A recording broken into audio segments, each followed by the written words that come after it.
Hello guys and welcome to my channel. I'm with my friend here, Clear. She looks sleepy, but she's here having some fun with me. She's going to turn 10 years old on the 8th of February. So she's going to be a big girl, 10 years old. So it's a bit late.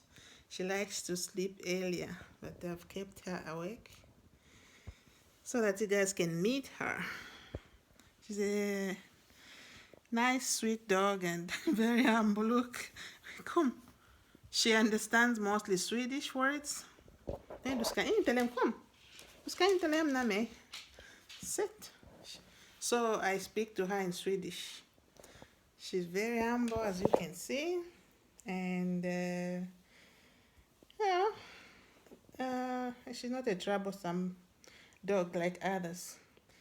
You can tell her to do anything, she will do. So she's here, and now she seems to be impatient because she wants to go to bed and sleep because it's a bit late. So anyway, I'll send her to bed so that she can rest. Okay, you can go like a day. Go like that. I'm telling her to go and sleep. Go like that. There she runs. So I just want to talk about something about what it is like to keep dogs here in Sweden. You know, it's interesting. And it would be interesting for some of you who like pets. So, for example, when a dog is born, it's supposed to be registered, at the authority offices with all the details, including the race and everything. For example, if our dog Clear would have puppies and we want to sell those puppies to other people, we should have all the details so that we should have all the details registered so that those people buying the puppies should have all those details, the race and everything, the breed and all. So that's a requirement. The date of birth, it should be correct, just like the date of the birth of a baby, a human being. So that's one of the things, the address and all, where the dog lives. And another thing,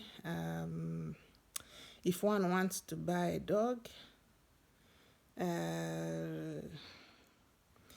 everything has to be in place, as in documents and all, have to be in place.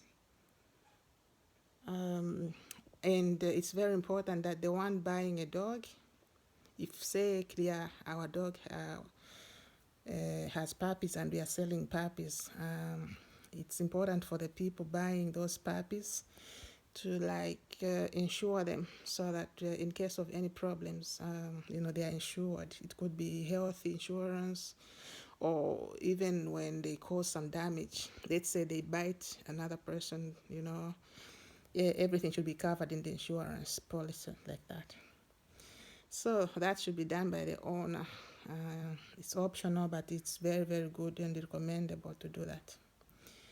And for example, if we want to transport, if we want to go somewhere with our dog, something to do with transport, traveling, the dog should either sit in a car seat with should sit in a seat belt, a special seat belt, not like for human beings, or should be in a cage, because if it's not in a cage or it's not in a seat belt, if the police meet you, they can charge you a lot of money, 1,500 crowns, Swedish crowns, which is equivalent to 3,300 kwacha. So that's a lot of money.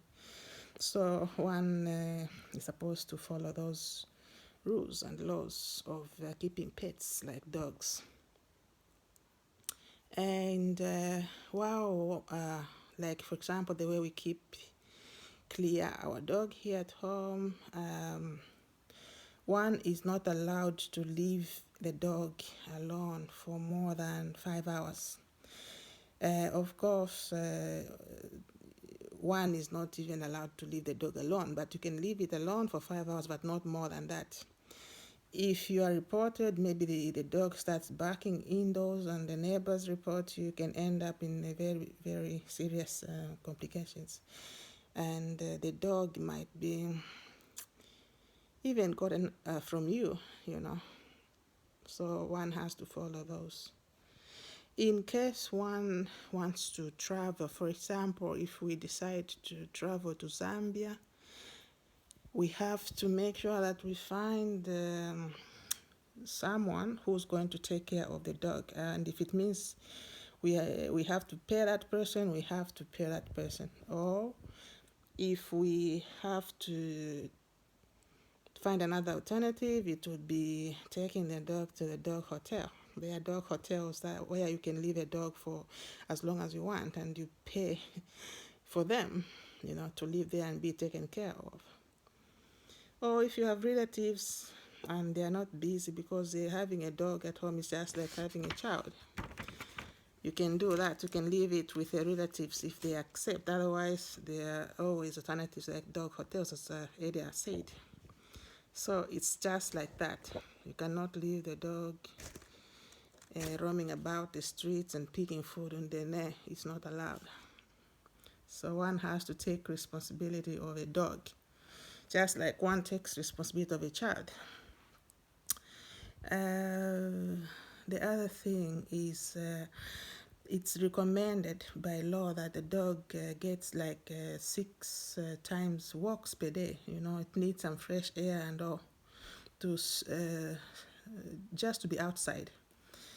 For example, our dog walks about 4 times per day.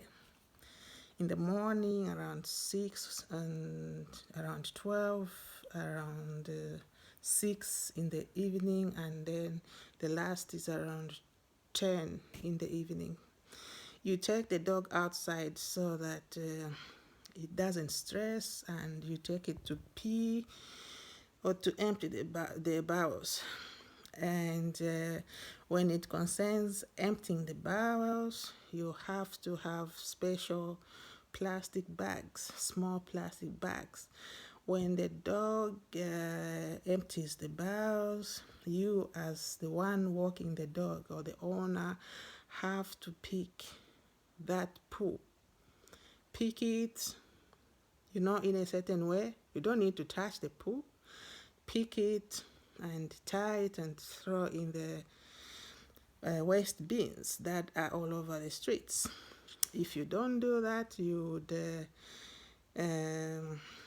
be involved in very bad complications, because maybe someone has seen that your dog has pooped and then you've not picked, and if they report you, the law can be very harsh on you, and that would not be good.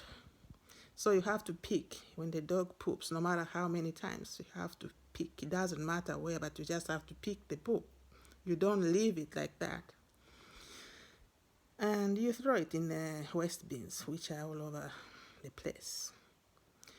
And another thing is if, for example, you are mistreating the dog, and maybe, you know, someone reports you.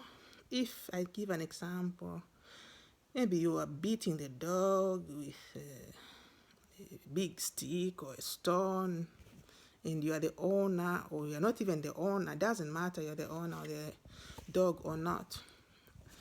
Or you lock up the dog maybe more than 5 hours, and the dog is hungry, is stressed up, and barking and disturbing neighbors, you can be charged, you can be fined, and the dog can be gotten away from you, and it can end up at some adoption place where they will take care of the dog, and someone who thinks would take care of the dog would go and adopt the dog.